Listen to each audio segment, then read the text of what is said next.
Hello guys, welcome to Level Up J. So this question is from Work Energy and Power. The question says that a block is simply released from the top of an inclined plane as shown in the figure. The maximum compression in the spring when the block hits the spring is. Means हम लोगों का एक block है, उसको एक वो incline plane पे रखा हुआ है, उसको जब रिलीज करते हैं तो वो ऑब्वियसली सी बात है नीचे आएगा और स्प्रिंग को कंप्रेस करेगा. सो मैक्सिमम कंप्रेशन हम लोगों से पूछा हुआ है क्वेश्चन में. So the key concept for solving this question is work energy theorem. So what is work energy theorem? Work energy theorem is work done by all the forces is equals to the change in kinetic energy. So the block is released from the top, so its initial velocity is 0 and finally जब वो spring को compress कर देगा तो finally तो वो रुक ही जाएगा, तभी तो मैक्सिमम कंप्रेशन होगा. So final velocity is also zero, means initial velocity and final velocity both are zero. So change in kinetic energy is zero. So we have to just focus on the work done by all the forces.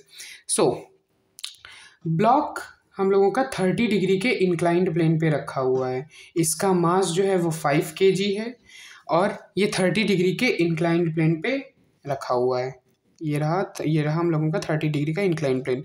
सो इस पे force नीचे की तरफ कितनी लग रही होगी? mg sin 30, mg sin 30, which is mass is 5, g is 10, sin 30 is 1/2. So it comes out to be 25 newton. मीन्स ये यहाँ पे 5 kg के ब्लॉक पे आगे की तरफ 25 न्यूटन की फोर्स लग रही है. 25 न्यूटन की फोर्स आगे की तरफ लग रही है. डिस्प्लेसमेंट भी किधर हो रहा है? जिधर फोर्स लग रही है. मीन्स डिस्प्लेसमेंट और फोर्स की डायरेक्शन सेम है. So work done by gravity कितना हो जाएगा? 25 × 10. देन यहाँ पे फ्रिक्शन तो ज़ीरो है, फ्रिक्शन कोफिशिएंट ऑफ फ्रिक्शन यहाँ पे ज़ीरो दिया गया है. मीन्स यहाँ पे कोई फ्रिक्शन नहीं लगेगा. और ये फ्रिक्शन यहाँ तक ऐसा नहीं कि खाली इंक्लाइन प्लेन पे ही फ्रिक्शन नहीं है, ये 2 मीटर्स आगे तक भी फ्रिक्शन नहीं है. सो या इसको थोड़ा और क्लैरिफाई क्वेश्चन में करना चाहिए था कि फ्रिक्शन जो है वो यहाँ से स्टार्ट होगा लगना, यहाँ से यहाँ तक कोई भी फ्रिक्शन अप्लाई नहीं होगा, कोई भी फ्रिक्शन वर्क नहीं करेगा. So work done by gravity हम लोगों ने लिख लिया. अब यहाँ पे जब ब्लॉक हम लोगों का स्लाइड करते हुए यहाँ पे आएगा, सो ब्लॉक आगे की तरफ जा रहा होगा. ये हम लोगों का ब्लॉक है, ये आगे की तरफ मूव कर रहा होगा. मीन्स इसका डिस्प्लेसमेंट आगे की तरफ हो रहा होगा. बट फ्रिक्शन फोर्स इसको अपोज करेगा. सो फ्रिक्शन फोर्स पीछे लग रहा होगा, इसका जो डिस्प्लेसमेंट है वो आगे की तरफ हो रहा होगा. सो फ्रिक्शन फोर्स पीछे लग कितना रहा होगा? Which is mu into N, mu N. So what is mu? Mu is 0.5 and what is N? Because normal ऊपर की तरफ लग रहा होगा, नीचे mg लग रहा होगा यहाँ पे. So n is equals to mg, and what is m into g? M into g is 50 Newton because mass is 5 kg and g is 10. So n is equals to 50. So 50 friction. So friction की क्या value आ जाएगी?